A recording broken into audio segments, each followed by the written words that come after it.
All right. Hello, everyone. I hope you guys are all having an amazing day. This is Arvin here from Team Millie Analysis, and today I'm continuing. This is part two of my review of the U23 squad. Similar to the previous episode, if you haven't already watched it, it's on my channel. Feel free to watch it. I'm going to be talking about the players that were called up, the remaining ones which I didn't have a chance to call about, so the midfielders, wingers, and striker. And then I'm going to be talking a little bit about the other teams that we're going to be facing in the tournament and some more technical details about which lineup would be best and such. So, yeah, without further ado, let's get into it.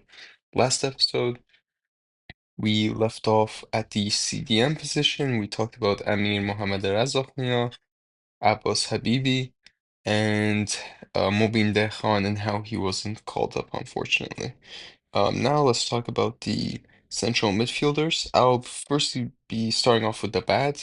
I'll be talking about a player who doesn't deserve, in my opinion, to be called up to the national team, but has been called up. He didn't have a really good showing during the qualification cycle, and he, well, firstly, he costed us a goal, which I'll be showing, and overall just wasn't good and up to that standard that is required for this team. And that is none other than Puria Latififar, a 22-year-old playing for Golgohar. He is actually getting a decent amount of playing time with them, surprisingly. Maybe a little bit less so more recently, as far as I can remember. Um, Actually, I have it open right now. I'll let me check actually, just so I can be as detailed as possible. But yeah, he's actually, interesting enough, he's the only player called up to the U23 squad whose value has gone down on transfer market recently. So yeah, yeah, that's just thought that was interesting and decided to throw it in there. Um, yeah, I'll move on to showing you the goal that he cost us, and then I'll check the his playing time and stats and let you guys know. But yeah.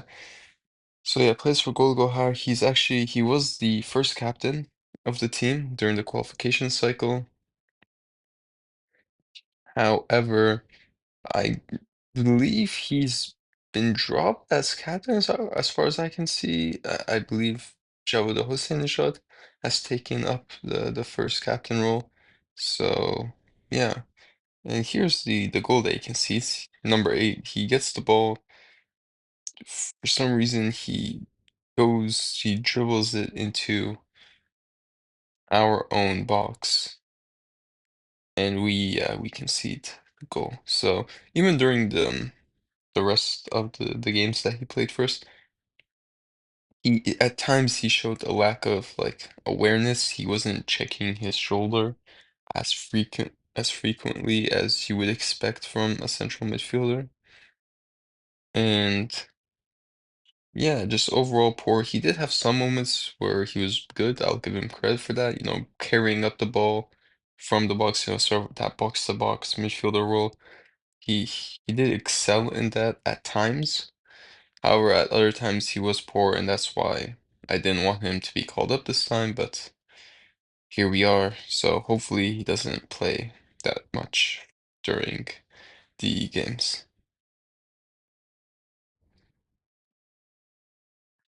And yeah, looking at his stats, he's been in the starting 11 30% of the time for his team, Fadjisipasi, and he has gotten around 28% of the available minutes this season. He has 1 assist and 10 appearances, and he actually had been playing the last 2 games for his team before.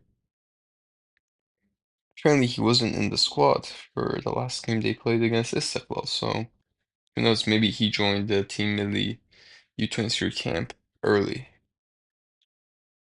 Although I know most of the The U23 players are still with their clubs for the final PGPL match day, and they'll be joining the U23 team in the next day or two for the final training camp and friendly before they leave for the U23 Asian Cup. All right, now moving on to some of the good that's in this list. Next, I'll be talking about a midfielder who I am very, very fond of. This is, I believe, one of the best midfielders in Iran. Someone who has a lot of potential to do big things for us. Very, very, very skilled. Just an amazing midfielder overall, and I have a couple clips of them that I'd like to share with you all and sort of walk you guys through the different skill set that this player has to offer. And that player is no one else other than Farhan Jafari, the 20-year-old midfielder who plays for Malavan. And yeah, without further ado, uh, let's see some of his clips. He I just rather show you guys, but yeah, he definitely could be playing for the national team right now. Absolutely amazing. So this first clip, we'll just see some of his flair, dribbling skills, little flick over the player, another one, and then the vision and the quality to just deliver a perfect long ball out to, I believe, the fullback of his team. Doesn't lead to goal, unfortunately, but yeah, lots of composure here. I'll just let it run again one more time.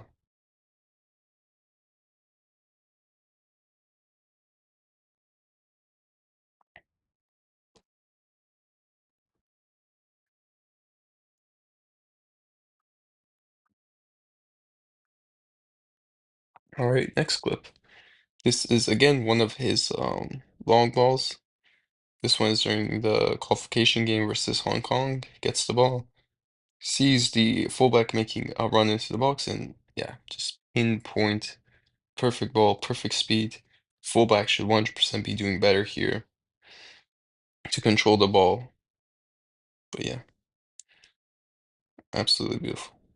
He is left-footed as well, by the way.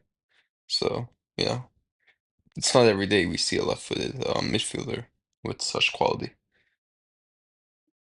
And then his through balls are absolutely amazing as well. Over here, gets the ball, he's drifted out wide, sees the striker making a run, and then just perfect, perfect pinpoint through ball. I mean, it doesn't get much better than that.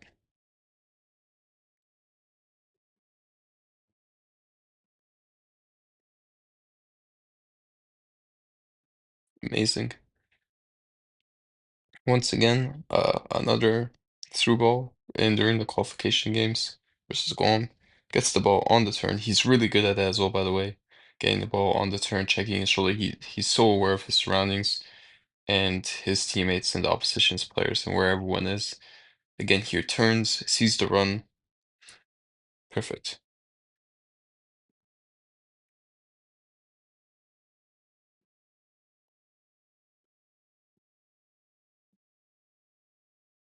And then good job by Sarkizan to get around the opposition's goalkeeper.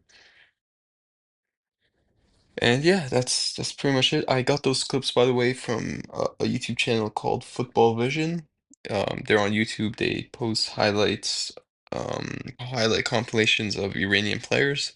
So please check them out. I love the work that they do over there. And yeah, I'll probably show you guys, yeah, their channel name and everything at the end of this video as well, just so you guys can check them out. But yeah, Football Vision. They've been doing it for a couple of years now, and yeah, they're a really good source to go and see highlights of young Iranian players where you otherwise wouldn't be able to find anything on them. So yeah, amazing. Next player we're going to be talking about is a player that doesn't need an introduction. Most people know who he is. It's none other than Mohamed Jawad Hossein, a player that has been highly praised by a lot of Iranian fans, and rightfully so. Player playing in Russia right now, doing amazing over there. Someone who has been linked with better and bigger clubs in Europe, and hopefully does manage to get a move to a better team either during the winter or during the summer. Unfortunately, they are a player that has been overlooked by Amir Khananoui often. He hasn't given Javed Hossein enough playing opportunity, if any, for the national team. He's only featured in a few matches and only for 5 or 6 minutes, except for one match versus Tanzania, where he, I believe, featured for 20-ish minutes. And yeah, he's a player that 100% should be a part of the senior team by now. Um, think of players like maybe Fazulayev with Uzbekistan.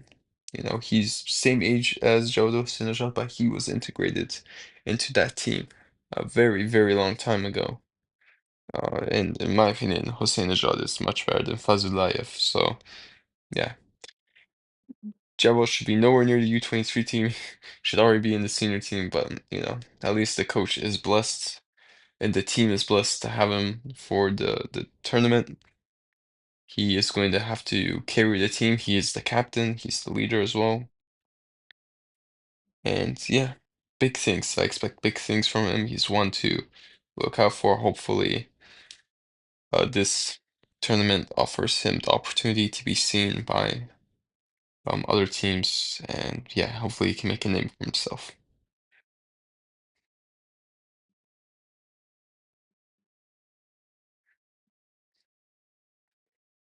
Next player is Mehdi Goudarzi. He's a player that actually plays a lot on the wing as well. I know here he's classified as an attacking midfielder, but yeah, he's deployed all over, I believe. He can play right wing, left wing, attacking midfielder. He plays for Khaybar, and he's been pretty decent overall. Um, Definitely not our best option in attack when you have players like Farhan Jafari and Mohamed Jawad Hossein. That attacking midfielder role is pretty much it's pretty much out of reach for any other player. Like he is not going to get that much opportunity to play. I don't believe he's actually featured for the U23 team. This is his first call up, which means that the coach wasn't opposed necessarily to calling up players for the first time for this tournament. So interesting. That is an interesting part of it. He has been playing a lot for his club, though. You know, he's been in the starting 11 for most games for his club. Hasn't gotten a goal in this or an assist yet this season for Khaybar, but I'm sure he's been helping them on the wing. I have seen him play once or twice for his club, and overall, he strikes me as a well-rounded player, you know. Good passing and everything. I wouldn't say he's a bad player necessarily, but yeah. When it comes to midfielders that we could have called up, definitely shouldn't have called up Puriyo Latifi Fire, and I'll talk about another player who we probably could have and should have called up. And maybe we could have considered calling up someone else than Mehdi Goudarzi, and I'll talk about a couple of options. Yeah, the first one is Abul Fazl Zamani, who we could have called up. He was actually one of the first players from the U19 team to break into one of the top teams in Iran. He was one of the first players to break into the Istiklal squad last season. He played in some of their AFC Champions League elite games. And he had a decent showing for himself. He was pretty good overall. Um, yeah, I was a big fan of him. He's more of a box-to-box type of midfielder, number 8 role as well. Type of player that isn't going to be too like he says he isn't going to show too much flair, but he's good with his one-touch passing, um, letting you have control of the midfield as well. So he's for one of those games where you just want to be, you want to play a little bit more simply in the midfield. You want to overload the midfield. He's that extra player that just gives you, an extra outlet to pass the ball to, and he can progress your team's build-up in a really good way. So. He definitely a lot better than Latifi Far, in my opinion. They play a similar role in terms of like yeah, what positions they play. He hasn't featured that much for Istiklal though, which is one thing. But so hasn't Latifi Far. I mean, Zamani probably has featured a little bit less for Istiklal. He has been playing consistently, but only like he has made appearances for them, but only at the end of games, so like last 20 to 15 minutes. Um, But yeah, definitely someone that they could look to call up.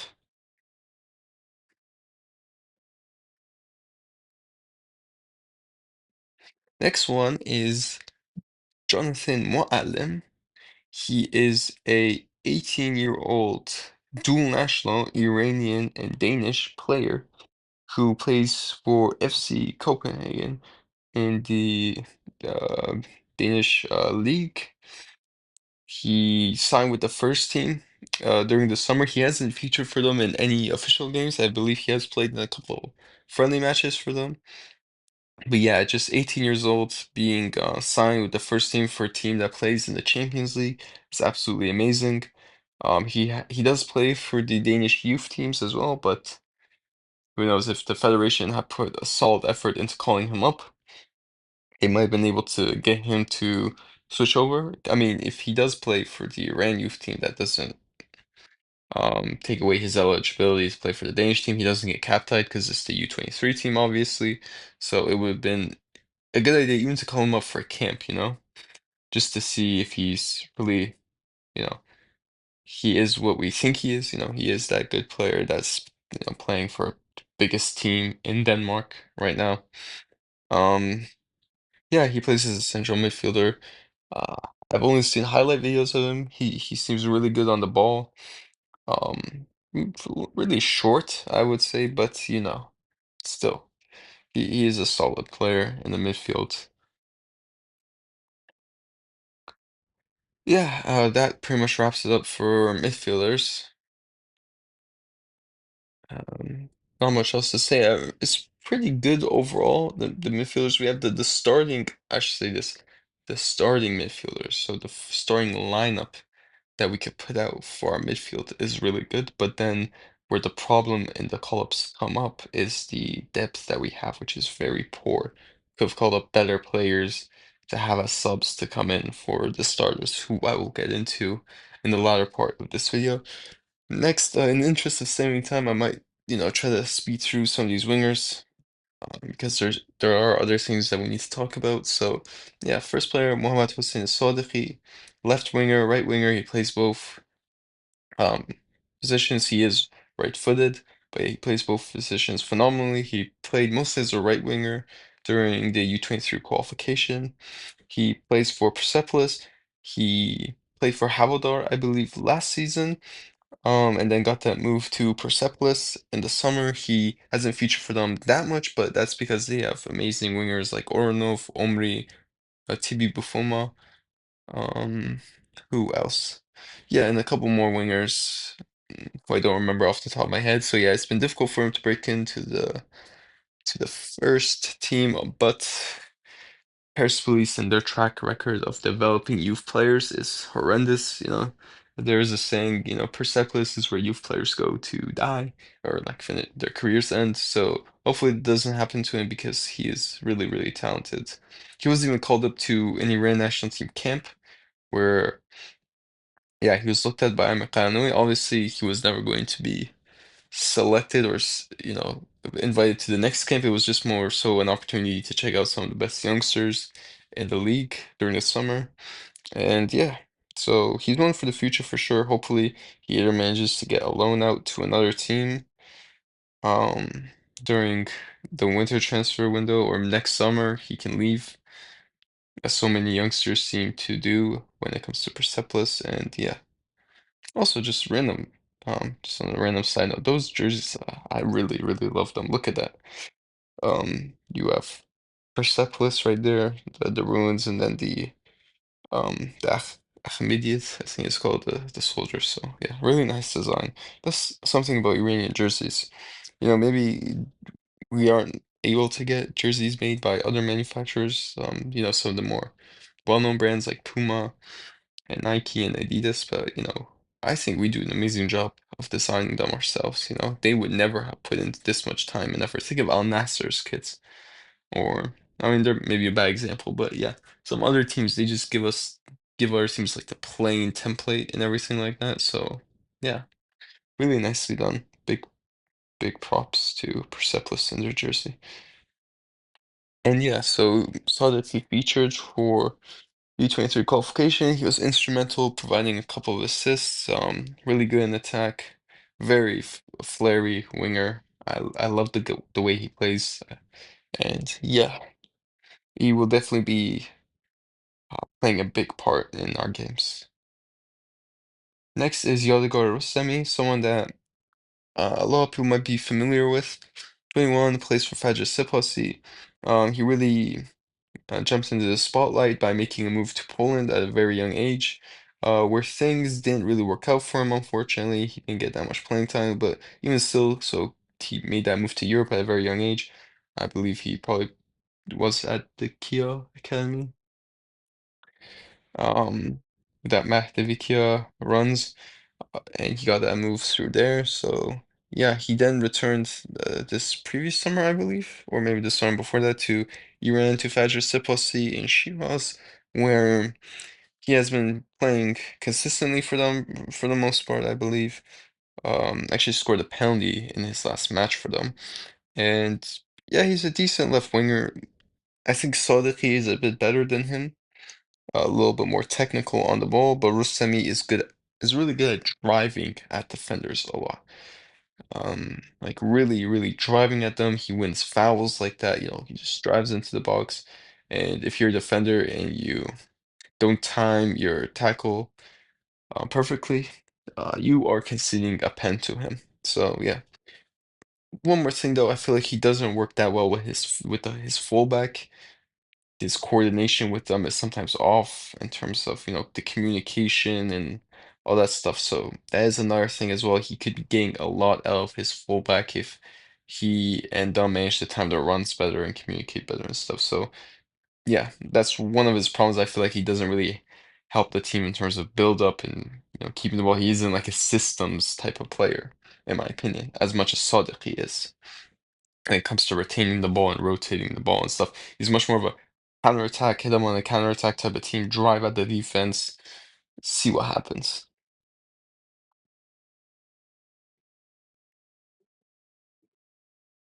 Next, moving on to Amireza Shekhirat, another player who, in my opinion, shouldn't have been called up at all. The U23 national team. As you can see, he has the smallest value when it comes to our players on transfer market, and rightfully so. He's playing for Nasaji Mazandaran in the second tier of Iranian football, and he's only featured twice in like 15 games for Nasaji Mazandaran. So, player playing in the second tier of Iranian football and only featuring twice for his club. I mean, I have no idea why this guy was called up at all. He was injured for a while. That's why he didn't feature for his club. But even so, we have a lot of better wingers than him, who the coach could have easily have called up. So doesn't make sense to me at all. A former player in the First Police Academy, but like I said, First Police in youth doesn't equal anything good. The only reason Jakub Baraj is even playing for them right now is because they messed up in the transfer market. They brought in Serge Aurier, who, you know, wasn't that good for them. And even so, right now you're hearing rumors of Persepolis trying to buy another right back. So I hope this isn't true, knocking on wood for Jakub Baraje, but his days starting for Persepolis seem numbered. Hopefully, though, his good showing can lead to him getting a move in the summer. Hopefully he's built up enough credibility from his time playing for them this season where, yeah, he can get a better move. But yeah, so second tier Iranian football, Nesnaji Mazandaran, who will be returning probably to the PGPL next season. He did play, I believe, for us as well, for the U23 team, and he was pretty okay, but yeah, nothing too special to talk about, in my opinion. Um, Another player that should have been called up instead of him, 100%, was Ismail Gulizadeh, for one, playing for Istiklal, starring for Istiklal these days, playing really good. He's someone who played amazingly for the U20 team, been playing really well for Istiklal as well. Pretty versatile in terms of in my opinion, he can play striker as well as left winger and right winger as well. He can play pretty well. So yeah, and so think about it like this: player playing in second tier Iranian football, not playing at all for his club. Player playing for one of the most high pressure, hardest teams to break into, top teams in Iranian football, playing in Asia's second best competition, the Europa League equivalent in Asia, playing pretty good minutes for that team, not getting called up. And I know for a fact I've heard from people who are close to the team and the players, um, that he he would have been released by his club. Like Istiklal had no objection to releasing him to the U23 team. This was simply a coaching decision from Ravon Hall, which is baffling to me, absolutely baffling. Yeah, he recently scored as well in an all-important must-win game for Istiklal as well. You can see him on the bottom, and yeah, big game player. Even in the U20 team, he played an important role. Even U17, I remember him scoring against Brazil. He was one of those players that helped in that comeback against Brazil all that time ago. So he's been in the team for a very long time, and there's no doubt about his abilities. All right, next player is that could have been called up for the U23 team would have been Arya Shefidust. He probably would have been called up instead of the other player. But unfortunately, Arya Shefidust tore his ACL when he was with the U23 team in their friendly tournament in Kyrgyzstan a couple months ago. He will be out for 8 months, I believe, 6 to 8 months. And it's really, really a shame. At just 17 years old, he was starting pretty much every game for his club, Sepon. He was going to be one of the best. He was on track to being like one of the best players that we have to ever produce in a long time. Thinking about Hossein Nejad, Sepon is amazing when it comes to developing youth players and giving them playing time. And since they're a big club, that pedigree of playing for them and starting for them as a young player, that offers players lots of other opportunities and opens a lot of doors for them. But yeah, unfortunately, got injured. One of the saddest pieces of news I've heard when I first heard that he had gotten injured and tore his ACL this year. So yeah, hopefully, wishing him a speedy recovery, and hopefully he comes back even stronger than before. And yeah, he won the U20 CAFA Nations Cup with Iran. I believe he was named as one of the best players or better players in that tournament. I think he did get a certain award. And he was the captain, I believe, but I would have to double check that.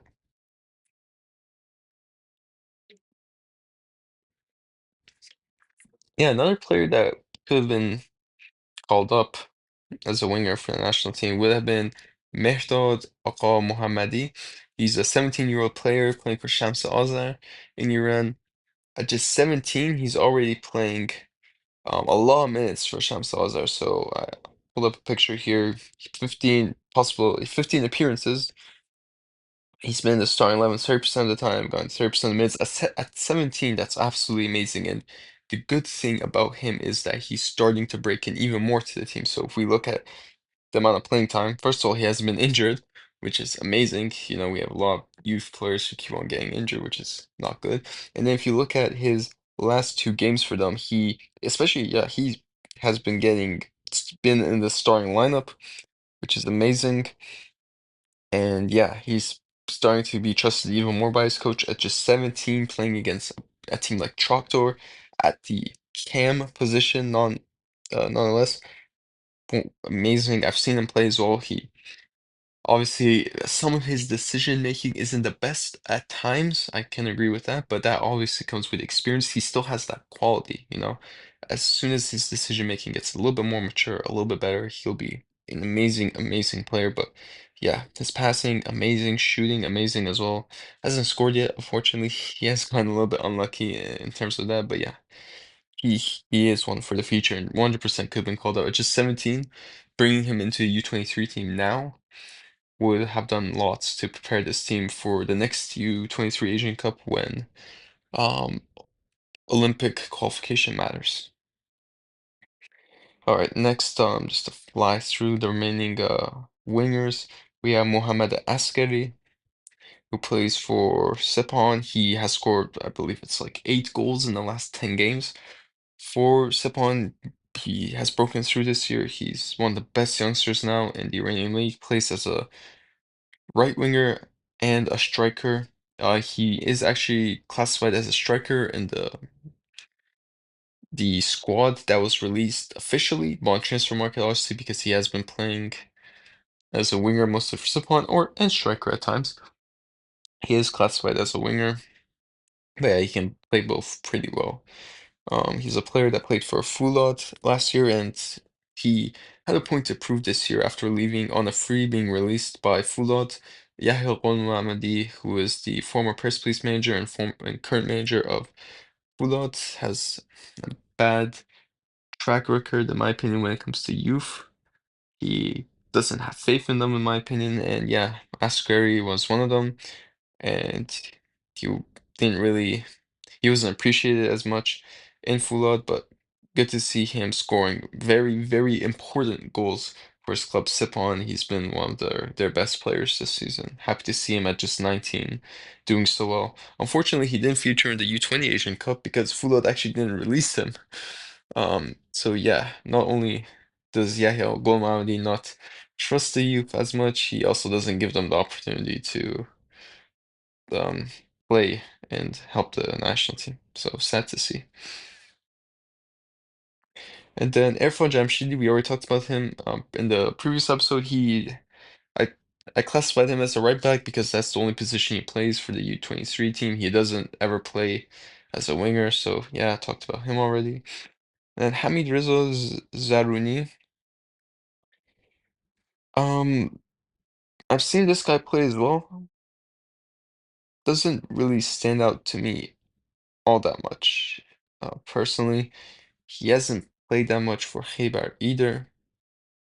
Not much to say about him. If we'd gone with someone like Ismail Golizadeh or the other player I talked about, I'm just forgetting his name right now, but the one who plays for Shams Salazar, would have been better options than him, in my opinion. But yeah, as a backup option, he's pretty solid. I would be lying if I said I've seen him play a lot. You know, I've only seen him play like twice.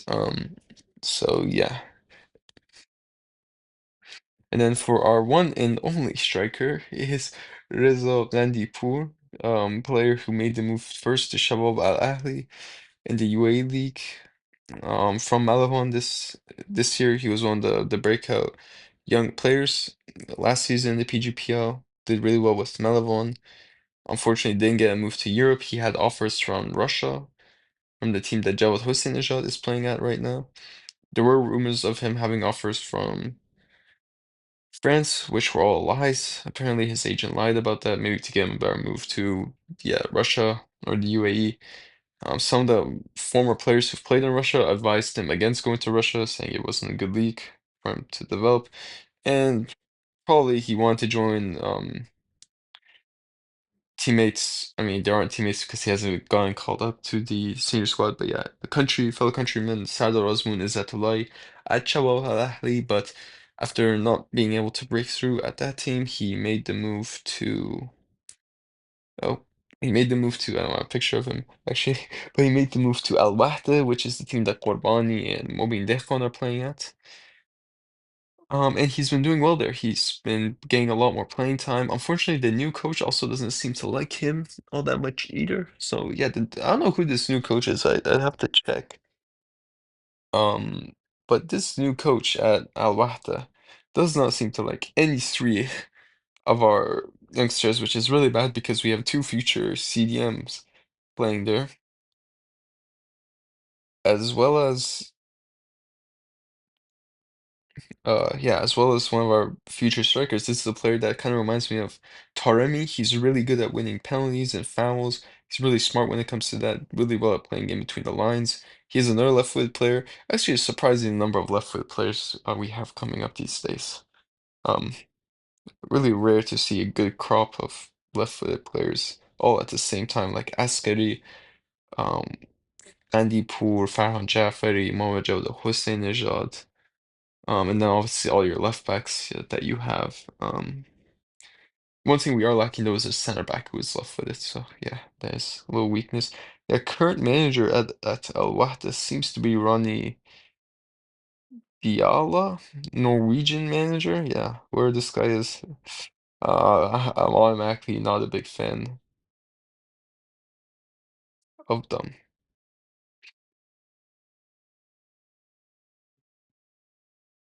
Actually, now that I'm checking this, it doesn't seem like he is the manager. Oh no, this is confusing. Maybe I'll make another video during the summer talking about the young players and how their seasons panned out. And yeah, I might look into this as well. But in the interest of saving time, let's move on. Yeah, another striker that 100% could have been called up would have been Kasser Tahiri. Unfortunately, he got injured as well, playing for the senior national team in a friendly against Tanzania, I believe it was. Um, he is just like I said, Kandipur is like Taremi. Kasser Tahiri is like Asmoon. He's very clinical, big player in the box, amazing header, target man, but still good with playing, team build up and such. He's on loan at Paycon in the PGPL from Ruben Kazan, same team that Sadr Osman broke through at. He didn't get that much playing time. He made the move to Ruben Kazan at 17, didn't get that much playing time because they have two of the best strikers in the league, in the Russian league, so it was always going to be hard to him to get playing time, but at the start of the season, he was scoring pretty much in every single game that he had played for Paycon until he got injured, unfortunately, with the senior national team. He he would have been a player that, if he hadn't gotten injured, would have continued to play for the senior national team, in my opinion, and he would have sort of forced his way into the team by now, just because of how good he is. He would have taken his chances, but unfortunately, he got injured. And yeah, it was against Tanzania where he started. He made his debut after playing a couple of minutes against Russia in the previous game. Got injured. It's in an ACL tear. It's blunt trauma or something like I'm not sure what it is. I'm not a medical professional, but he will be out for a while as well. He's pretty much out of the question for the World Cup. Um, Maybe he comes back in February. I've heard late February maybe, but that's too late to be included in the March squad. And I think if a youngster isn't included in the March squad, they will 100% be overlooked for the World Cup. So hopefully in the next World Cup he features. It's similar to Azmoun in the 2014 World Cup. Obviously different situations. It didn't work out for Azmoun. He didn't get called up. Castro will miss this World Cup, but hopefully for the next one in the Asian Cup, he can be a part of the squad. He can come back and play his best. And yeah, on the road to recovery, wishing him the best as well. It's really sad to see these two players who got injured this year, Sheffield Deuce and Castro, really, really hurts. Broke my heart to see them both get injured. And yeah, he was instrumental in qualification as well. He was one of the top three or he was tied for top scorer between two other players in Asia with 5 goals. And the crazy thing is, I believe he only started one game in qualification. He came off the bench in two of our other games and still scored a total of 5 goals. Told you, absolutely clinical. He's that one. What he does, he's that target man in the box, and it's something that Kandipur isn't. That's why it's good to play the both of them, just how you would play Hazmoon and Kandipur, you know? Um, yeah, really, really sad that we're not going to be seeing him. Another player that wasn't called up shockingly was Sarkizon. He would have been released by his club Istiklal. They had no objections to releasing him. Actually, yesterday, Ravon Hall put out he was interviewed and he said that, yeah, Sarkizon, and I'm quoting this directly, Sarkizon is one of the best players I've ever worked with, but I need a striker who is more involved in team build-up play. Those were his exact words, and that's why he said that he did not call up Sarkizon. He also said it's difficult to call up more than 2 to 3 players from each team in the PGPL, but he's only called up one player from Istiklal, so that statement doesn't make sense either. And yeah, Sarkison's pretty okay when it comes to build-up, especially for U23 Asian or Asian Cup levels. It's pretty good when it comes to being involved with build-up with his team and his passing and stuff. But I will play devil's advocate, and I will say that this year he has not been clinical at all in front of goal for Istiklal. He has missed a couple sitters, so I'd say 3 sitters that 100% should have been scored, but he is really good with his pressing, and at times he has been good with his link-up play as well, but at other times he has been a little bit selfish. And if he scores those goals that he's selfish with, as a lot of strikers are, people wouldn't be complaining, but since he hasn't been clinical at all, that's when, we have to come in and say, come on, either score or pass and be a better teammate. So yeah, I can see why he wasn't called up, but for U23 levels, like I said, would have been an amazing backup. He's a player that's played in Russia before. He had an amazing season there last season. Again, took a step back in his career, came back to Iran. Never a good idea. He came back in order to have a better chance of making the World Cup squad, but with his poor performances for Istiklal, he's lost out on that opportunity. Let that be a word of advice to the other players in Russia right now and the UAE, players like Gandipur or Bani. Zore Jawad Hossein who's actually been linked with Istiklal, let this be a cautionary tale about not coming back to the PGPL just because you want to have a chance to be a part of the national team for the World Cup. And yeah, he was actually one of the second or third captains, so this was surprising that he wasn't. I believe he was the third captain, and yeah, it's surprising he wasn't called up for the Asian Cup. Going on into strikers that we could have called up, yeah, or yeah, sorry, we already talked about Sakis and Kasra. Another striker that we could have called up would have been Iranian dual national, that's Danish and Iranian, I believe. Yeah, another one. David. Oh, I don't want to butcher their last name. David Stukler, I believe that's how you say it. Plays in the third tier of Italian football, Serie C. He is one of the top scorers in that league so far this season. He's 21 years old. He's been in the Italian league for a while now. He's on loan in that Serie C team from Cremonese, which is a Serie A team playing in the Serie A. He was actually linked with a move to Inter Milan this summer that didn't pan out for him. But yeah, he's too good for the third tier of Italian football. As we know, Italian football has a bad track record of developing and giving chances to youth players.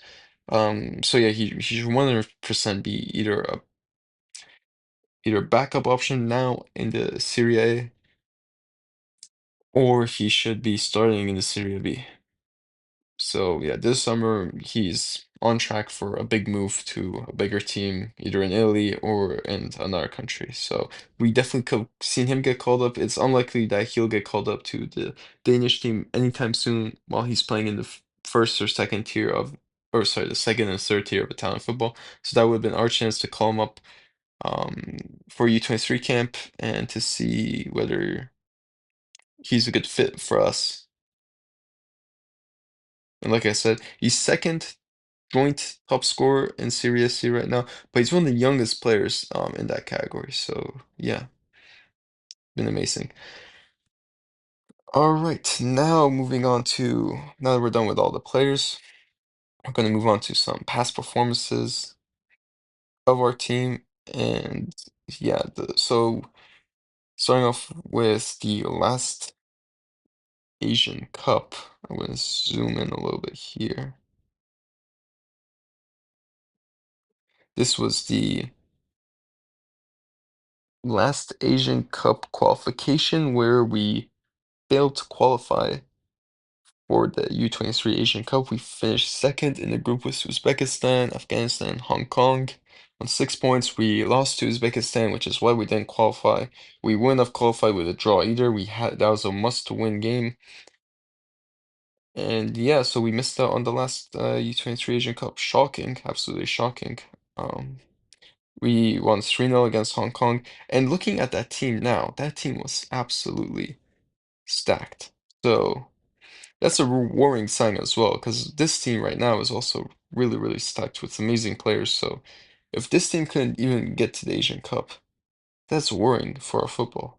You know, they had Hasbovi, Horbani, Sayed Manesh, Jawed Hossein-Nejat, Yassin Salmani was playing for them as well. And yeah, I mean, look, Uzbekistan winning 10-0 against Hong Kong, while we were only able to beat them with a 3-0 scoreline, like just shows. And that was a really good Uzbekistan team with Fazulayev, Husanov, and all the other players, for Uzbekistan. So well deserved from them. And the games were also played in Uzbekistan, so that definitely helped them as well. But yeah, missed out on the last U23 Asian Cup, and we're actually grouped with Uzbekistan this time. So yeah. And then this is the 2022 Asian Cup where we participated in. The U23 Asian Cup happens every 2 years, so we missed out on the 2024 iteration. We made the 2022 one in Qatar, I believe it was. By some I might be mistaken. And yeah, we actually we got grouped there. Two teams will have made it to the next round. We finished third behind Turkmenistan and Uzbekistan, and we were tied on points with Qatar at the bottom of the table. So yeah, we won one against Qatar. We actually almost lost that game if we hadn't scored a 90th minute equalizer. Then lost 2-1 to Turkmenistan and then drawed 1-1 with Uzbekistan. So very poor performance that time with a pretty doable group. You know, the expectation is that we can beat Turkmenistan and Qatar. So the fact that we weren't able to get 6 points, big shame. And then yeah, this was our group that we had qualified this time around with Iran, UAE, Hong Kong, and Guam. We finished with 9 points, being all three teams. Well, first game we beat Hong Kong 4-0. Farhan Jafari scored that off a free kick. Razaklia scored, and then Tahiri came in as a sub and scored two in a short amount of time, so we finished winning 4-0. Then we played Guam, where Tahiri actually got a hat trick in that game, and yeah, we managed to have an impressive scoreline of 6-0. Hossein Sakhistan scoring, Tahiri scoring, Safari scoring. All these games were in the UAE, by the way. And then it came to the all-important match against the UAE, where we went up 3-1, I believe, and at the end, it got kind of worrying. We let in another goal, and then things got a little bit dicey. If we had drawn, we would have finished second in the group. I believe we still would have qualified, but I don't believe we knew that at the time. Actually, I think we knew it the day of the game that we probably could get through with a draw. But I'm not sure if we did know that or not. Still, we definitely should have won, which we did, thank God. Um, but still, this defense, especially in that game, just really shaky. And then these were the pots for the draw. Um, we were in pot three, and unfortunately for us, we got the highest. Yeah, Saudi Arabia are first because they're hosts right now, but actually the highest rated pot one team I believe is Uzbekistan, and the highest rated pot two team is South Korea.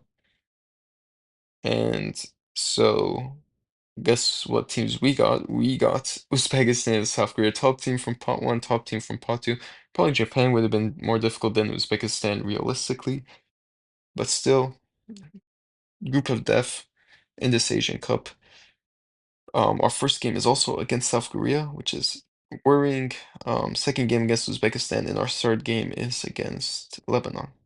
Now, I'll talk a little bit about the other teams, but just looking here, spoiler alert, South Korea is the better team compared to Uzbekistan, and I'll get into why that is. But so our first game is against the toughest opponent in the group. Um, I'll go into my predictions right now. I think we'll lose this game, unfortunately. A draw would be amazing, but I think we lose. I think Uzbekistan win against Lebanon. And then our second game is against Uzbekistan. I think we can win that, and that's a must-win game. So if we win that, we're on three. Um, and then Uzbekistan are on three. South Korea are on six because I think they'll beat Lebanon. And then going into the final match day, we have a must-win game against Lebanon. And I think it's going to be in terms of who scores the most amount of goals. So we're going to have to score a lot of goals against Lebanon to make up for goal difference to probably, um, yeah, make it out of the group. Because imagine if Uzbekistan beats South Korea, then it's three teams on 6 points, and goal difference matters a lot. And without Castro Tahiri, that's where I'm getting a little bit worried. So yeah, things could get dicey, especially in that last game, especially with a team like Lebanon, who would have probably lost their chance to qualify. They would probably want to go out with a respectful game, and it becomes really difficult to score against these teams, especially when you know you need to score a lot of goals and you don't just need to win. That's, getting that first goal is always really, really difficult. So hopefully that doesn't happen. Hopefully we beat South Korea or draw against them, beat Uzbekistan, and we can go into the final game knowing that just a win gets us through.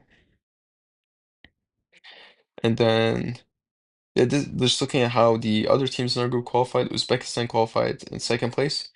In the group with Kyrgyzstan, Palestine, and Sri Lanka. These games were held in Kyrgyzstan, so that's probably why they finished first. Also, another important thing that you need to know is that Uzbekistan has one of the youngest teams in this tournament. They're going with an average age of around 20 years old for this tournament because they want to develop these players and give them a lot of opportunity to play. So when the next U23 Asian Cup comes around, where it actually decides Olympic qualification, their team is really experienced for that. And it's only something that we're seeing, I believe, Uzbekistan doing. I have the average ages of all the squads up in one of the slides down the line, so we can look at that. But yeah, so one of the reasons why they maybe haven't been performing well is because of that. And this Uzbekistan team is actually not that good compared to their previous teams. It's a really young team. A lot of these players were in the U20 Asian Cup last year, and our U20 team beat them. They weren't that impressive to me, and a lot of Uzbeks would agree that this isn't one of their better squads and generations.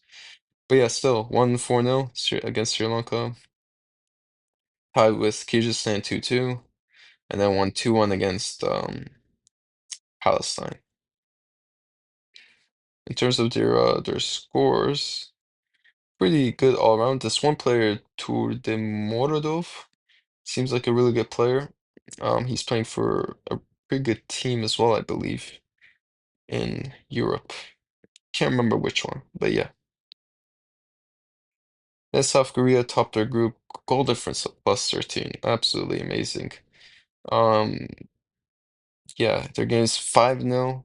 In their first game, 7-0 against Laos. yeah, this is a scary South Korea team. And then they only managed to beat Indonesia 1-0, but Indonesia was playing at home, and Indonesia's team has been getting a lot better, their youth team, over the past couple years, bringing in a lot of dual nationals. So, yeah, still surprising that South Korea only won 1-0. Might be a good game for the U23 team to analyze and see what Indonesia did so well. And then, yeah, looking at the average ages, it's obviously clear what the game plan is for some of these national teams like Japan, average age of 20 years old, same with Uzbekistan. They're trying to build up their squads for the Olympic qualification.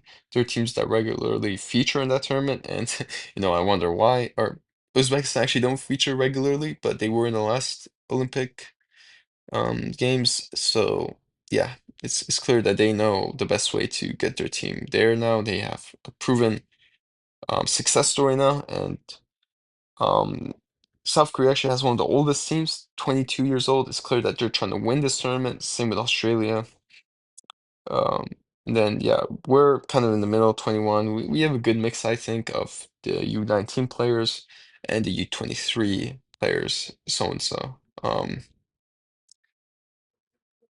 Most of our defense, though, especially our center backs, are U23 players, so that is worrying for the next cycle because other than Mohebi, I don't really see a really good young defender coming up these days in the pipeline for us. So that is a worrying sign, but that's something we can worry about next year. And then yeah, in terms of market value, our team is actually the second highest when it comes to that. Only second to Japan, which is super impressive. Part of the reason for that is a lot of these players, like Tosinejad, Zore, these players should be playing and Daniel Leary, these players should be playing for the senior squad, shouldn't even be in the U23 squad. And yeah, that's why this number is so high.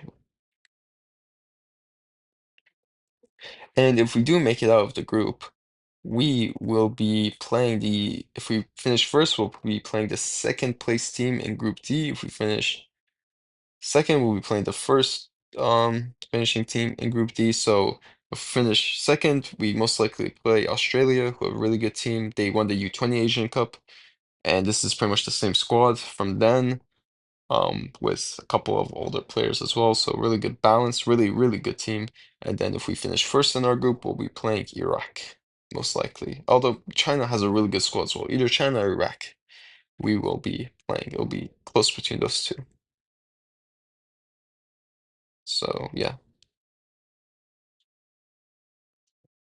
And then in terms of the best starting lineup that we could put out, I'll start off with goalkeeper. Obviously, Khalifa should be starting, playing first team football in the PGPL.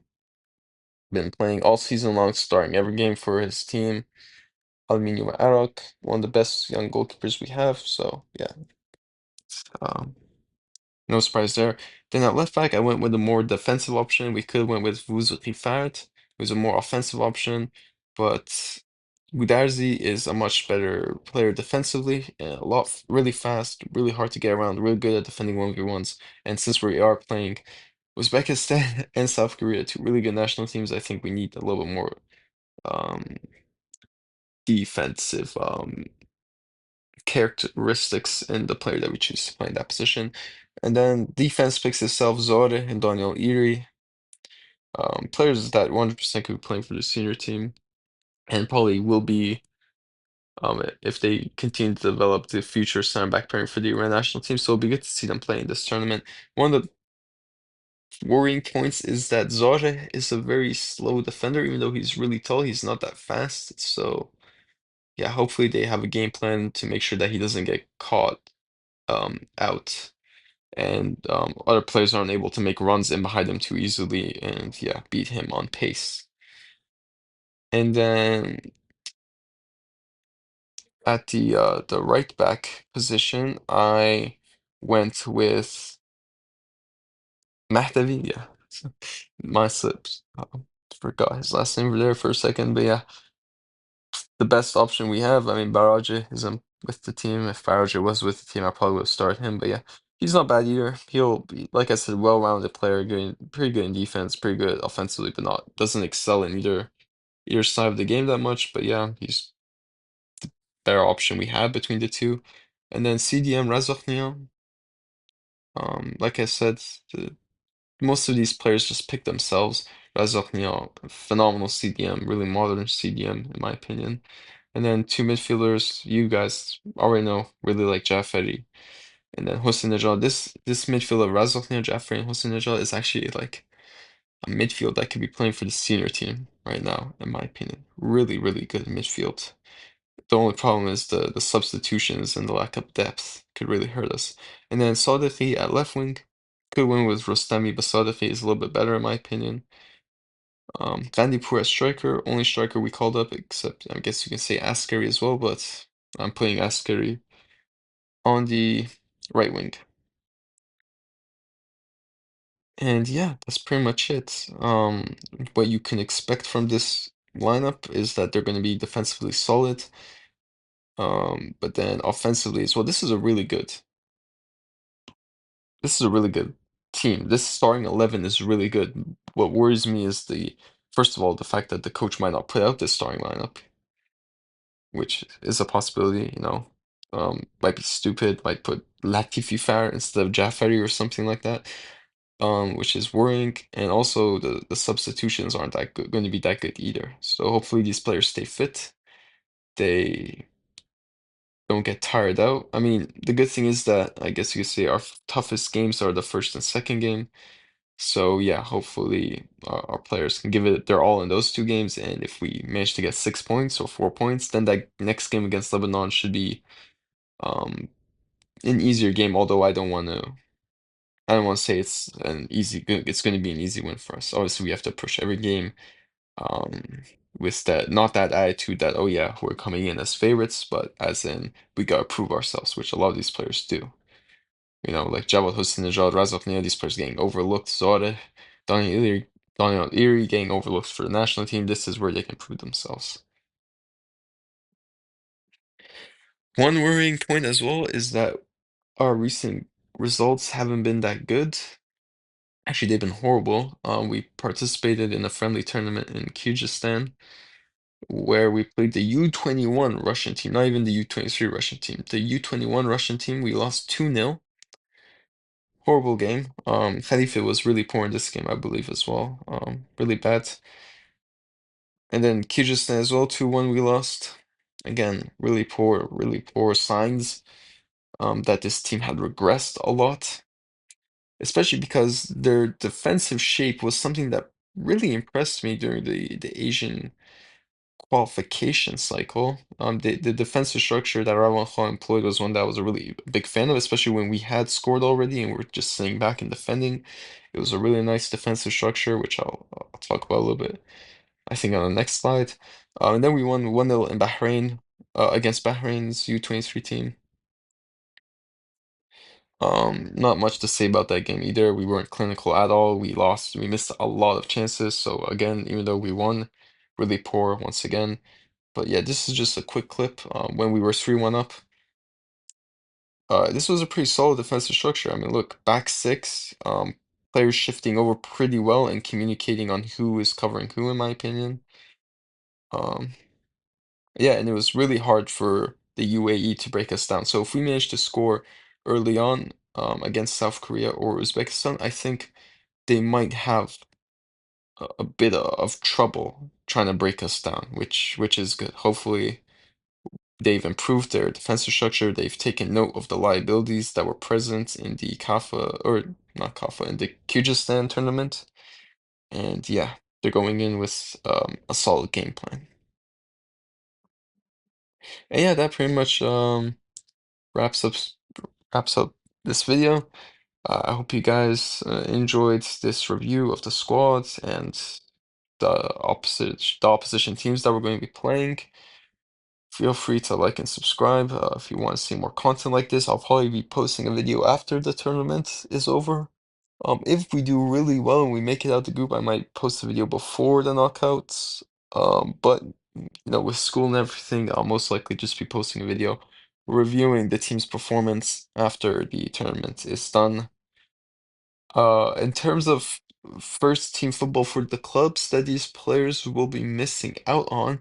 If they don't make it out of the group, they will be back with all their clubs before the next PGPL match day, so they won't be missing any games. I believe if they only make it to semi-final and final, where they'll be missing one match day with the PGPL teams that they play for. Players in Russia like Javad Hosseynejad and Zore are off until February, I believe. The Russian league is off until then, so that's pretty good. Um, this tournament will allow them to stay in form, hopefully more than their teammates in their teams, and maybe will allow them to secure a starting spot in their teams going back. So Zara, that I'm talking about Zara and Javad Hosseynejad. On that, wishing the best of luck to the team and the coach, even though I have had a lot of criticism of him and the players that he's called up.